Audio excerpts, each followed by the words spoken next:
Sin introducción, sin fanfarria, simplemente vamos a meternos de lleno. Nunca he hecho esto antes en toda mi vida en el ministerio. He estado en el ministerio unos 25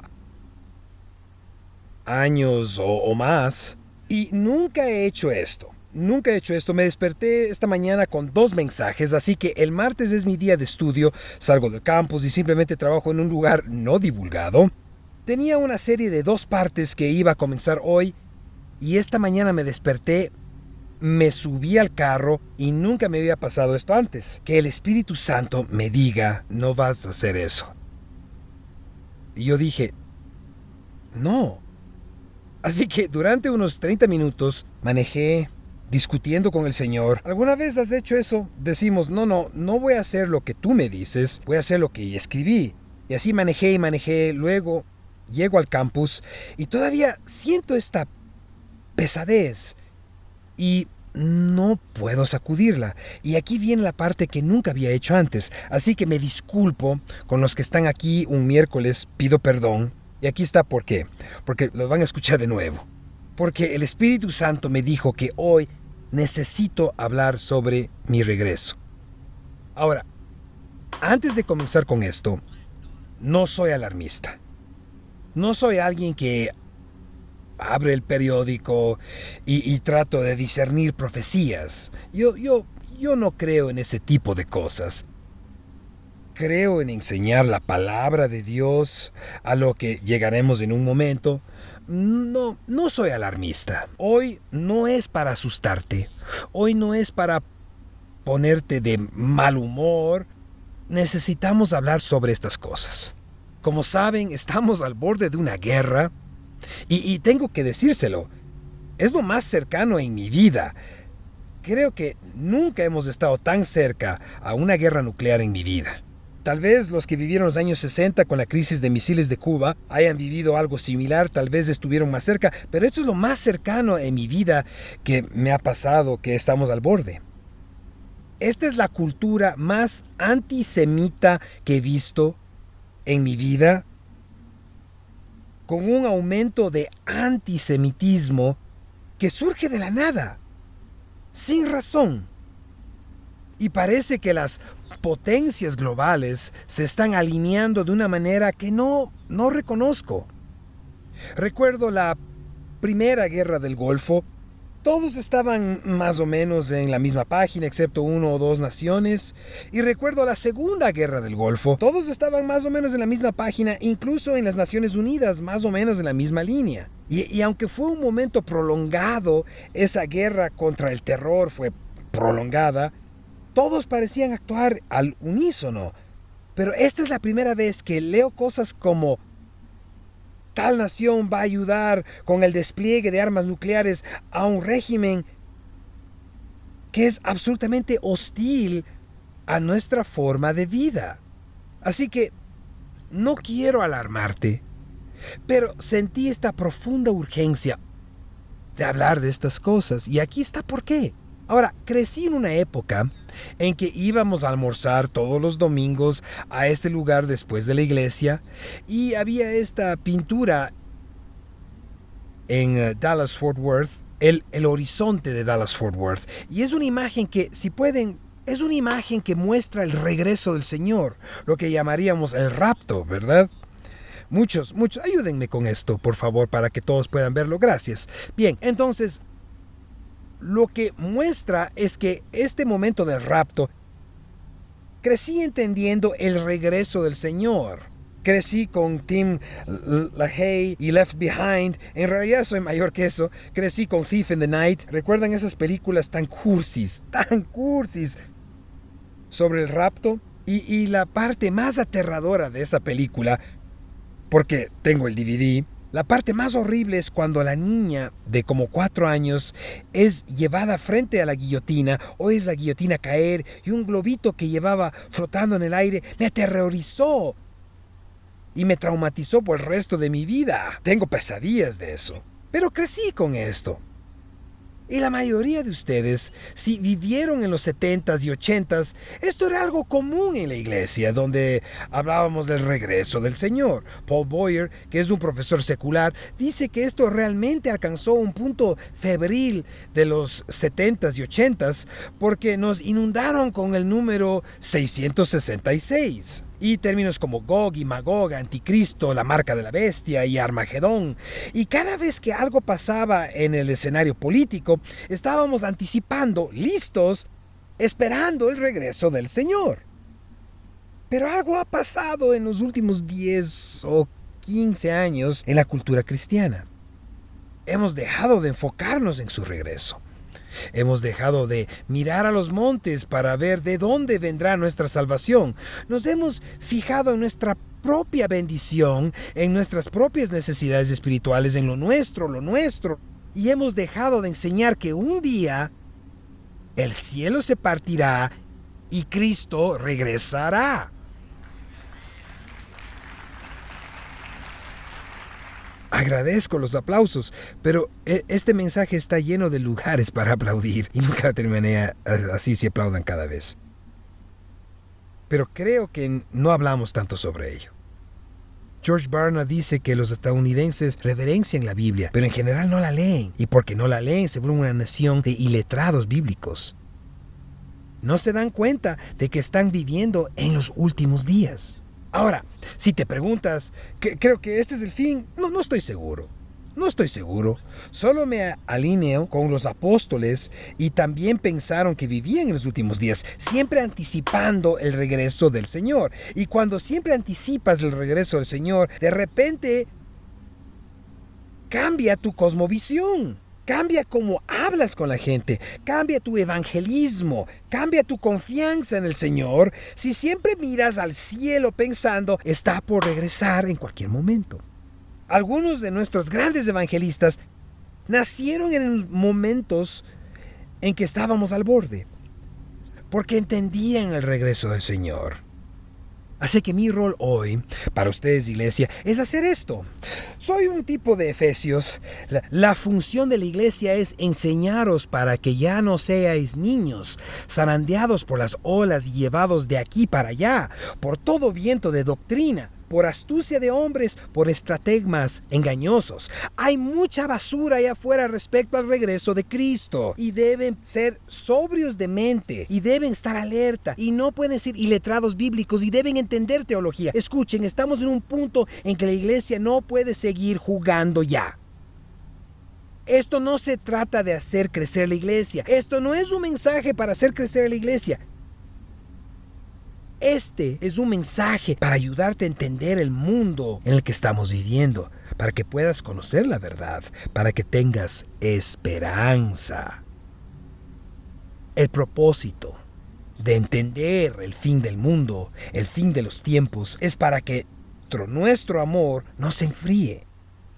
Y creo que en Estados Unidos es ahí donde estamos. Es ahí donde estamos. Yo crecí lo suficientemente grande, tengo casi ya 50 años, que si mi mamá no estaba en la casa y no sabía dónde estaba, pensaba que tal vez el rapto había ocurrido. ¿Verdad? ¿Cuántos han estado ahí? ¿Dónde está mamá? Y hay algo que entender, que el regreso de Cristo es inminente, es decir, que puede suceder en cualquier momento. Hay algo en entender que el regreso inminente de Cristo asegura que nuestro amor no se enfríe. ¿Entienden eso? Así que mi meta hoy es ayudarte a ver la esperanza de Cristo a través de su palabra. Así que lo que vamos a hacer es que quiero que abran Mateo capítulo 24 y si eres un visitante con nosotros esta mañana, normalmente no somos tan intensos y normalmente no somos tan pesados de enseñanza teológica, pero creo que es importante, así que quiero que te mantengas conmigo. Entonces tenemos que hacer la pregunta, ¿qué es el fin? ¿Qué representa el fin? Y para mí, y para la mayor parte de la Biblia, y para la mayoría de los apóstoles, el fin era esto. Esto viene de un libro llamado La esperanza de la iglesia primitiva. Es la esperanza de un pueblo creyente de que la incompletitud de su experiencia presente de Dios será resuelta. Su sed presente de Dios será saciada. Su necesidad presente de salvación será realizada. En fin, realmente representa el comienzo de nuestro verdadero ser. He hecho ejercicios. No voy a decir por qué. Mi esposa sabe por qué. Tuvimos una discusión y ella me dio una palmada en la pierna y se movió como gelatina. Puede que haya hecho un pequeño comentario. Y entonces salí los últimos 3 días y comencé a levantar pesas. Ya sé lo que están pensando. ¡Wow! Se nota. Muchas gracias. Me miro a las venas y digo, ¡wow!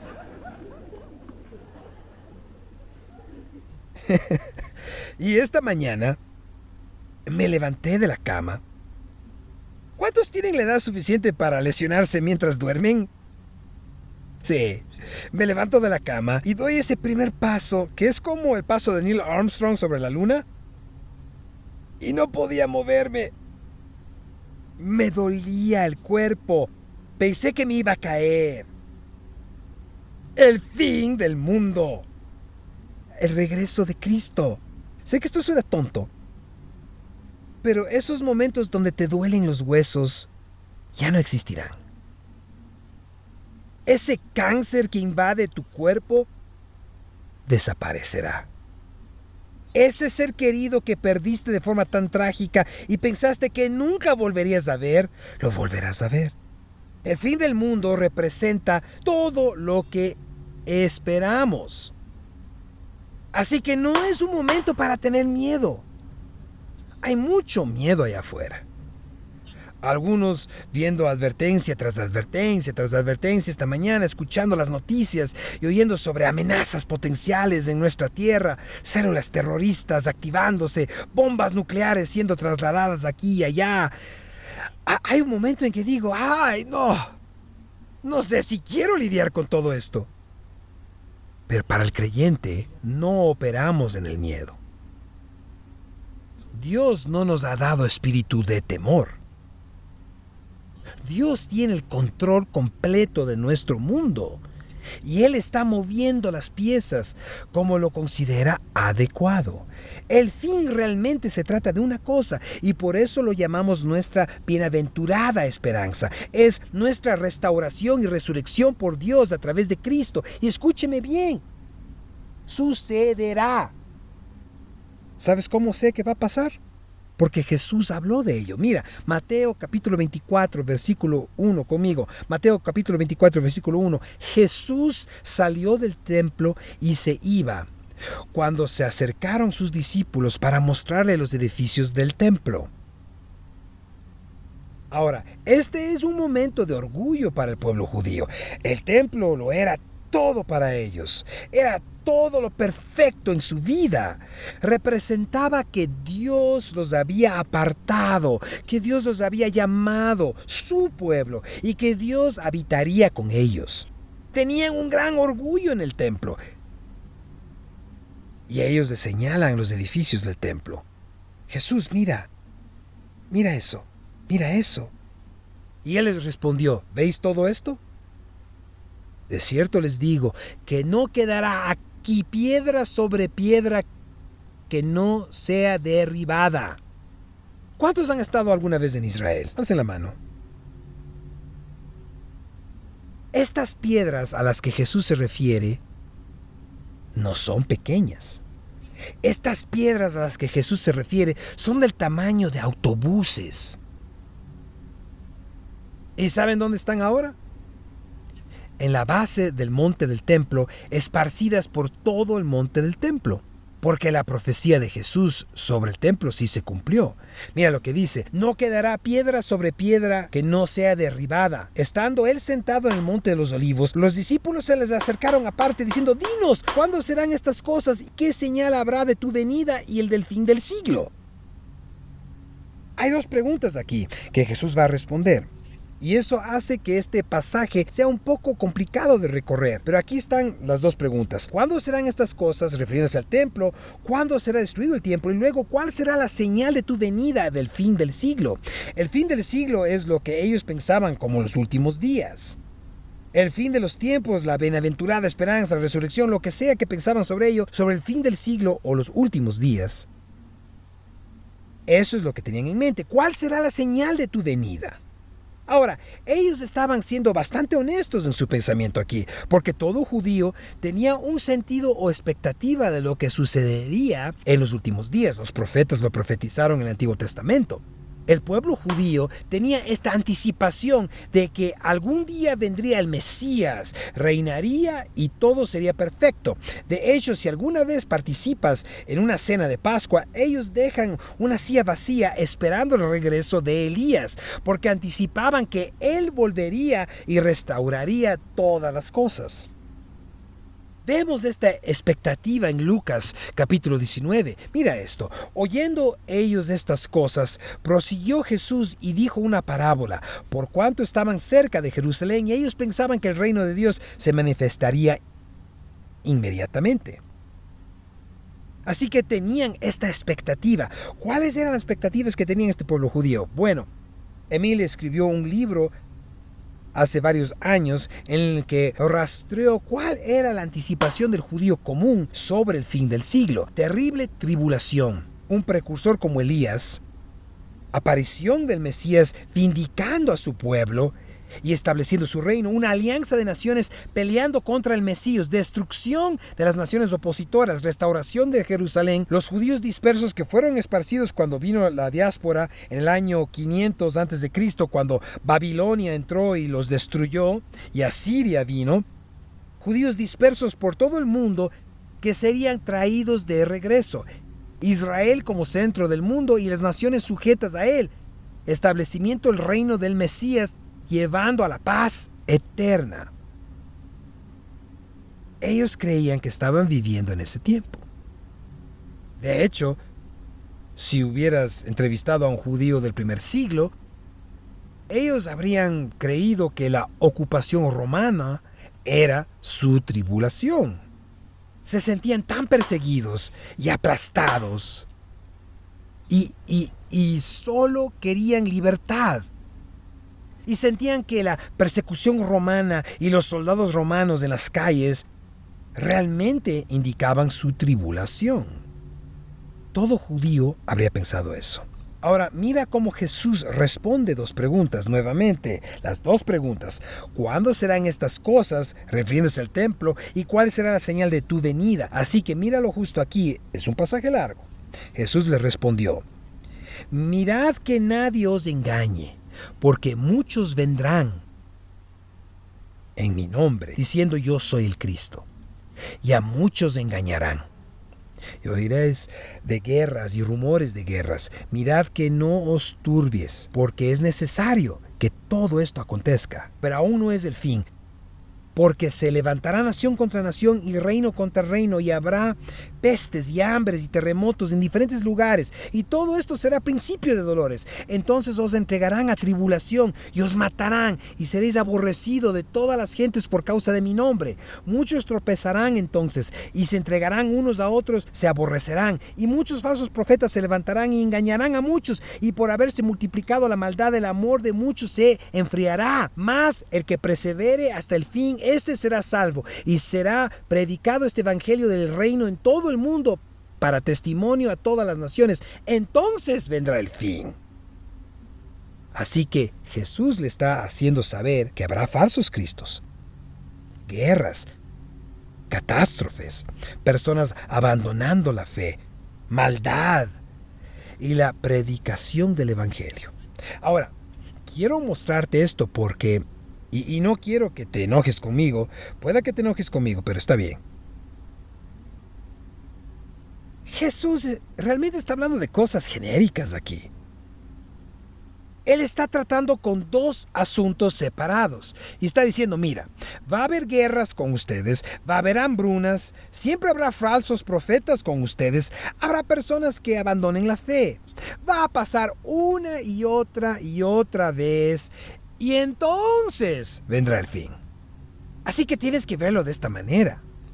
Esto nunca lo he leído en un libro. Esto es marca registrada Jason Kennedy, su servidor. Pueda que no valga nada, pero si alguna vez ves a alguien prominente escribir sobre esto y hacerse millonario, ven y dime, hey, te robaron esa idea. Contactaré a mi abogado. Muy bien, aquí vamos. Esta es mi idea. Eso es lo que Jesús está diciendo. Habrá guerras y rumores de guerras. Habrá hambrunas. Habrán falsos cristos. Habrá esto y aquello. Y entonces vendrá el fin. Ahora, en cada una de las generaciones tenemos estas cosas. En cada generación. ¿Por qué? Bueno, Jesús, de manera bastante clara, deja saber que sus discípulos, que nadie sabe el día ni la hora, ni siquiera el Hijo del Hombre. Así que si ese es el caso, el enemigo tampoco lo sabe. Entonces el enemigo siempre está tratando de establecer esto en cada generación. Es por eso que allá por los años 1600 la gente pensaba que Napoleón era el anticristo. Es por eso que en los años 40 la gente pensaba que Hitler era el anticristo. En los años 80 la gente pensaba que Gorbachev era el anticristo por la mancha. En los años 90 pensaban que Bill Clinton era el anticristo. En el 2000 la gente pensaba que Hillary era el diablo. Y que tenía que ser el anticristo, ¿verdad? Cada generación ha tenido hambrunas, cada generación ha tenido guerras, cada generación ha tenido falsos profetas, falsos maestros, falsos cristos. En cada generación la gente ha sido desviada. ¿Por qué? Porque el enemigo siempre está tratando de establecer su reino. ¿Me siguen? Así que Jesús está diciendo que estas serán cosas genéricas que pasarán a lo largo de toda la eternidad. Así que cuando veas una guerra por allá, no debes aterrorizarte. Si ves algo sucediendo por acá, no deberías preocuparte. Creo que el que nos sucede a nosotros en Occidente, debido a nuestra medicina moderna, nuestras comodidades modernas y nuestros alimentos modernos, es que normalmente no vemos estas cosas. Pero el resto del mundo realmente ve estas cosas casi cada año. ¿Tiene sentido? ¿Sí? Ahora, ve a Mateo 24, versículo 15. Así que él está diciendo, estas cosas están ocurriendo todo el tiempo, estas cosas tienen que suceder y luego vendrá el fin. Mira lo que dice, luego entra en una profecía distinta. Aquí vamos. Por tanto, cuando veas en el lugar santo la abominación desoladora de que habló el profeta Daniel, el que lea entienda, entonces los que estén en Judea huyan a los montes. El que esté en la azotea no descienda para tomar algo de su casa. El que esté en el campo no vuelva atrás para tomar su capa. Mas ay de las que estén encintas, de las que críen en aquellos días. Oren pues, que vuestra huida no sea en invierno ni en día de reposo, porque habrá entonces gran tribulación, cual no la ha habido desde el principio del mundo, hasta ahora ni la habrá. Y si aquellos días no fuesen acortados, nadie sería salvo. Mas por causa de los escogidos, aquellos días serán acortados. Entonces, si alguno os dijere, mirad que aquí está el Cristo, o mirad, allá está, no lo creas, porque se levantarán falsos cristos y falsos profetas, y harán grandes señales y prodigios, de tal manera que engañarán, si fuera posible, aún a los escogidos. Ya los he dicho antes, así que si os dicen, miren, está en el desierto, no salgas. Mira, está en los aposentos, no lo creas, porque como el relámpago que sale del oriente y se muestra hasta el occidente, así también será la venida del Hijo del Hombre, porque donde quiera que estuviera el cuerpo muerto, ahí juntarán las águilas. Así que él dice, muy bien, va a haber cosas genéricas y luego va a haber algo específico. Ahora, esto es lo que llamamos una profecía de sí, pero todavía no. ¿Sí? Cuando Jesús dice, la abominación desoladora, el pueblo judío inmediatamente lo relacionaría con lo que Daniel había dicho. Daniel profetizó algo llamado la abominación desoladora, y la mayoría de los judíos vinculan ese momento con el año 168 a.C., cuando Antíoco Epífanes entró al templo, erigió un altar pagano y sacrificó un cerdo sobre él, profanando así la casa de Dios. Así que ellos tendrían eso en mente. Y para el año 70 después de Cristo, solo 30 años o 40 años después de que Jesús profetizaría estas palabras, los ejércitos de Roma rodearon Jerusalén y marcharon hacia ella para conquistarla. Y cuando la conquistaron, el ejército romano destruyó el templo y Tito, el emperador, erigió un ídolo en el templo y se declaró a sí mismo como el Dios supremo. Así que cuando Jesús está profetizando, Él está diciendo, en su vida esto va a suceder. No en nuestra, en la de ellos. Ahora, algunas personas dicen, está bien, esto es ahora mismo. Él está hablando a los apóstoles o con los discípulos justo ahora. Pero hay algunas cosas aquí que todavía no han sucedido, como la venida del Hijo del Hombre. Así que se vuelve un poco confuso. Pero el pueblo judío de ese entonces, el año 70, describía la salvajada y la masacre de la ocupación romana. Josefo dijo que la gente incluso fue reducida a canibalizar a sus propios hijos cuando Roma vino y atacó Jerusalén. Fue salvaje. Así que ves, Jesús está diciendo, no sean engañados por guerras, terremotos, hambrunas y catástrofes. Algo específico, esta profecía del presente sucederá en su vida, la caída del templo y luego algo más ocurre. Y él toma eso como punto de partida. Miren esto, inmediatamente después de la tribulación de aquellos días. Ahora bien, cuando piensas en la palabra inmediatamente, táchala mentalmente. En realidad significa de repente. Así que no es como que justo después de estos eventos, es más bien como de repente cuando no lo estés esperando, mucho después de la tribulación de esos días, el sol se oscurecerá, la luna no dará su resplandor, las estrellas caerán del cielo y los poderes del cielo serán conmovidos. Aquí está el asunto, amigos. Cuando Jesús habla de esto, podríamos querer mirar este pasaje. Y de nuevo, esta es de enseñanza teológica, solo tengo que hacerlo. Jesús podría estar usando una metáfora aquí. Él podría estar diciendo, es como si las estrellas cayeran, como si el sol no saliera, como si todo estuviera oscuro en nuestra vida. Podría ser una metáfora, podría ser literal. Así que tenemos que tener cuidado con jugar con estas cosas a la ligera y decir, hubo un eclipse hoy. No veo el sol, así que veamos qué pasa en 28 días. No. No tenemos que tener mucho cuidado ahí. ¿Me siguen? ¿Sí? Entonces aparecerá en el cielo la señal del Hijo del Hombre, y entonces todas las tribus de la tierra harán lamentación, y verán al Hijo del Hombre viniendo sobre las nubes del cielo con poder y gran gloria, y enviará a sus ángeles con gran voz de trompeta, y juntarán a sus escogidos de los cuatro vientos, desde un extremo del cielo hasta el otro. Así que él está diciendo, habrá calamidad, terremotos, hambruna, catástrofe, guerra. Asegúrense de no dejarse engañar por todo eso. Y luego de repente, cuando no lo esperen, vendré. ¿Qué hacemos con esta profecía justo en medio, que trata sobre la caída de Jerusalén y que la mayoría de los estudiosos coinciden en que está dirigida específicamente a los discípulos? Bueno, la mejor forma en que puedo explicarlo es de esta manera. A Cara le encanta hacer senderismo. A mí también me gusta. Rachel y yo hacemos senderismo. Teníamos un grupo pequeño de senderismo en donde íbamos a caminar por los secoyas. Era una maravilla. Me encanta caminar. Y recuerdo que una vez estábamos haciéndolo en un lugar de Oregon con Clara. Se llama Smith Rock. Es un parque estatal allá muy seco y desértico. Yo le dije, oye, si solo llegamos a esa cima, terminamos. Así que subimos a esa cima, porque era lo único que veía, solo veía esa cima. Subimos, llegamos a la cima y me doy cuenta de que había otra cima atrás. Eso es exactamente lo que Jesús está haciendo con esta profecía. Mira Mateo 24 y 34.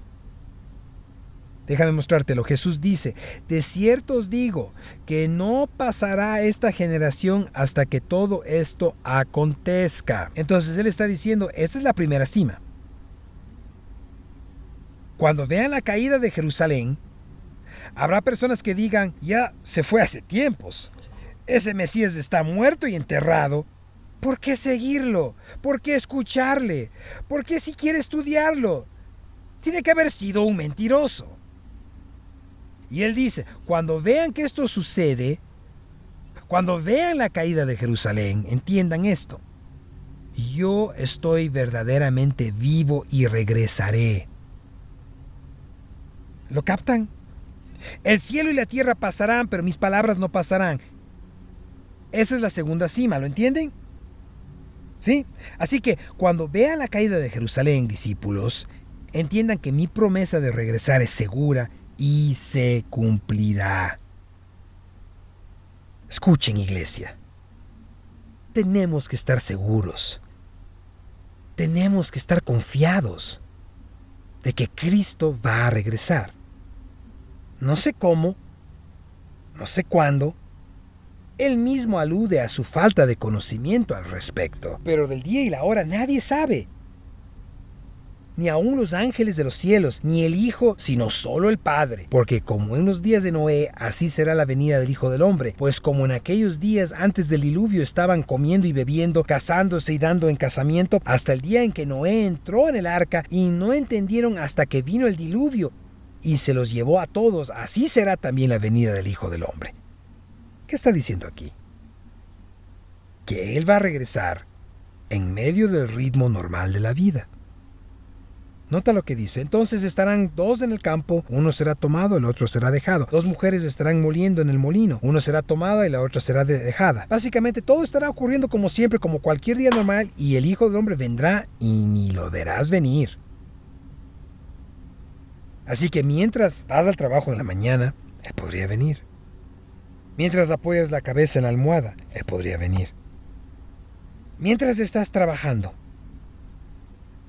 Él vendrá en medio de los ritmos normales de la vida. Ahora tengo que terminar esto ya. Pero Él lo concluye con 3 historias al final de Mateo capítulo 25. Estas no están desconectadas. Él sigue con 3 historias. Las 3 historias son las 10 vírgenes, los talentos y las ovejas y las cabras. Y solo voy a hacer referencia a ellas, no tengo tiempo para leerlas. Pero en la parábola de las 10 vírgenes, básicamente el mensaje principal de Jesús en Mateo capítulo 24 es: estén listos y manténganse listos. No se dejen adormecer. Si algo me ha enseñado esta semana o desde el 7 de octubre de hace 2 años, es que cualquier cosa puede pasar en el mundo. Y escuchen, si Jesús no regresa y yo no llego a ver su segunda venida, un día estaré delante de Él. Ya sea que suba al cielo o pase por la tumba, estaré delante de Él. Se me pedirá cuentas. Lo volveremos a ver. Eso es una garantía. Así que si tienes 99 años y estás al borde de la muerte, la Biblia dice que cuando exhales tu último aliento, inhalas la presencia de Dios. Estás con Él. O si simplemente estás trabajando en el campo y un día escuchas esa trompeta, estás con Él. Y no tenemos por qué temer eso. No tenemos por qué temer a la muerte. Muerte, ¿dónde está tu victoria? Muerte, ¿dónde está tu aguijón? Eso es lo que diría Pablo. Está vencido para el creyente porque para el creyente estamos con Él. Esa es nuestra esperanza. Mira Mateo capítulo 25, 3 historias, las 10 vírgenes. En la historia de las 10 vírgenes, básicamente Jesús cuenta sobre 10 vírgenes esperando al esposo. Las insensatas no estaban preparadas para resistir porque no llevaron aceite extra. Las prudentes sí estaban listas, y aunque el esposo tardó en venir, esta es la forma de Jesús: decirle a los discípulos que no sería inmediato, que quizás tendrían que esperar un tiempo. Así que la aplicación aquí está. Debemos estar listos para resistir. El dolor, el sufrimiento, la angustia, el tormento físico, la enfermedad, el padecimiento, la tortura. Debemos estar listos para resistirlo todo. Jesús está diciendo, esto es lo que va a pasar. Ahora, déjame darte una historia para ayudarte a resistir, para ayudarte a entender cómo debes estar preparados. En segundo lugar, la segunda historia es esta: la parábola de los talentos. La parábola de los talentos va así: un señor se va, pero le da a cada uno de sus siervos un talento, algo a que le pertenece a él, pero ellos solo lo administran. Le da 5 a uno, 2 a otro y 1 al último. El que recibe 5 y el que recibe 2 inmediatamente lo ponen a trabajar. El que recibe 1 simplemente lo esconde, y el señor regresa después de mucho tiempo y espera un retorno. El que tenía 5 gana 5, es recompensado. El que tenía 2 gana 2 y también es recompensado. Y el que tenía 1 no tiene nada, ni siquiera intereses, y es castigado porque desperdició lo que el Señor le había dado.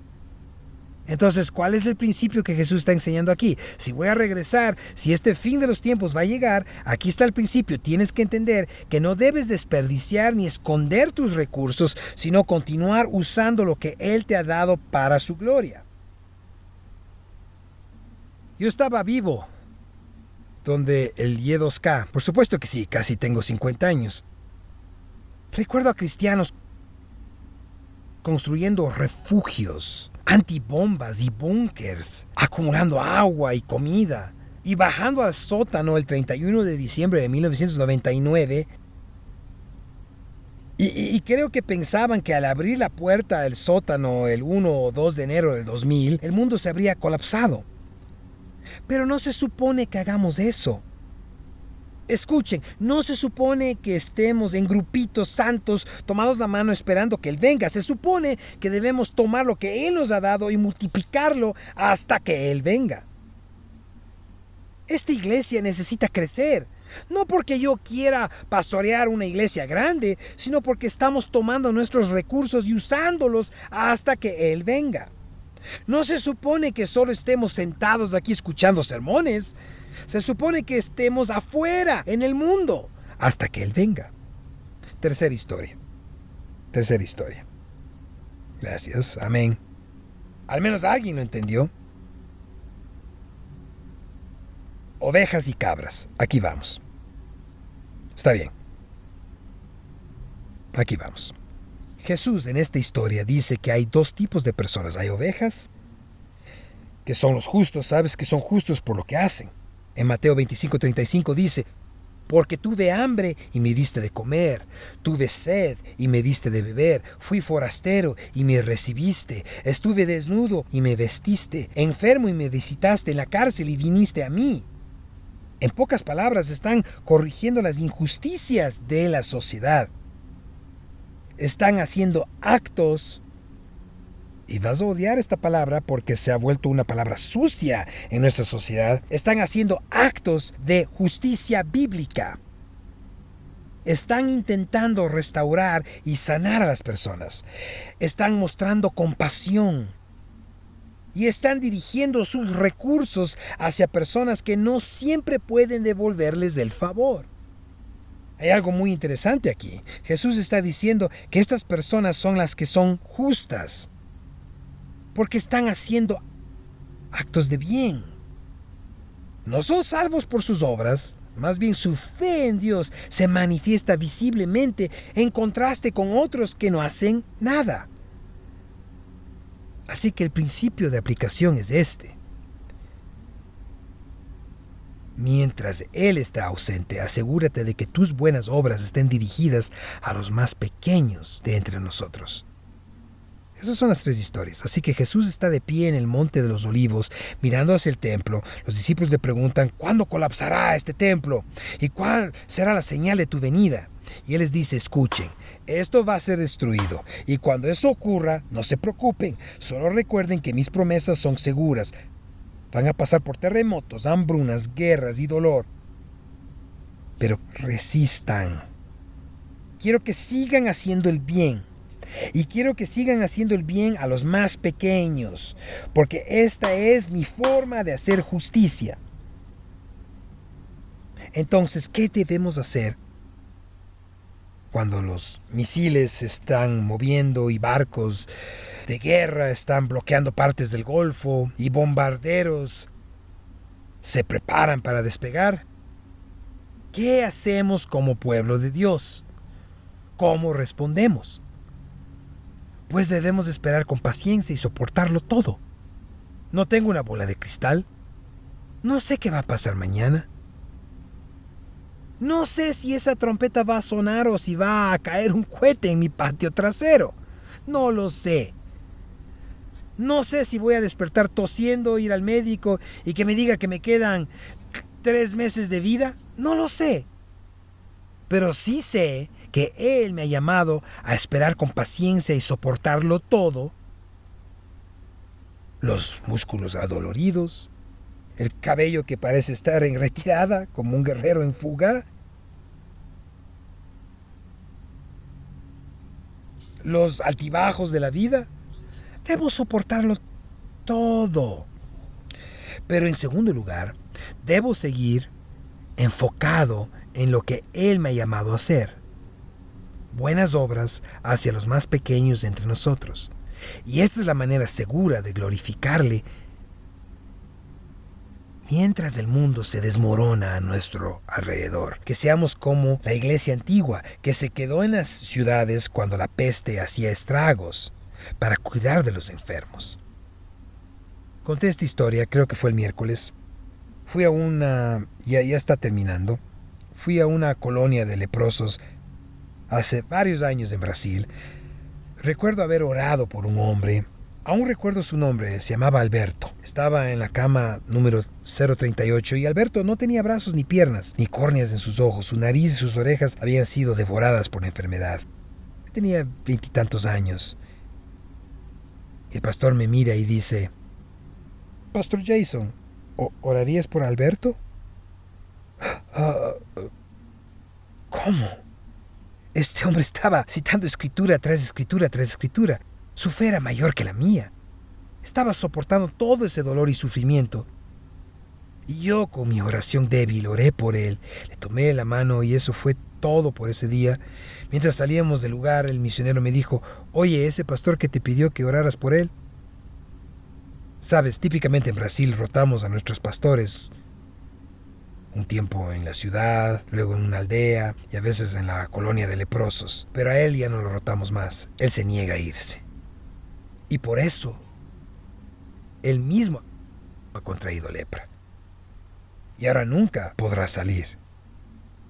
Así que mientras yo me echaba el gel antibacterial por todas las manos, ¿verdad?, me di cuenta de que este pastor, sin importar qué, iba a hacer el bien a los más pequeños. Eso es lo que Dios le había llamado a hacer, incluso si le costaba su propia vida. Y eso es lo que también estamos llamados a hacer nosotros. Pero en tercer lugar, mira esto. No temas, porque Dios es soberano. ¿Sabes qué significa soberano? Que Él tiene el control de todo. La noche pasada no lo sorprendió. La semana pasada no lo tomó desprevenido. Nada escapa a su mirada. Nada está fuera de su alcance. Nada es demasiado lejano para que Él lo toque.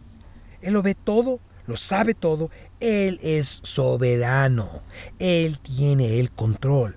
Y si Él tiene el control y es soberano y dice que va a regresar, entonces regresará. Ahora, para el creyente, esta es nuestra esperanza eterna. Esta es nuestra esperanza duradera. Yo espero poder verla. De verdad que sí. Y mientras veo a algunos de los hermanos mayores de la congregación en sus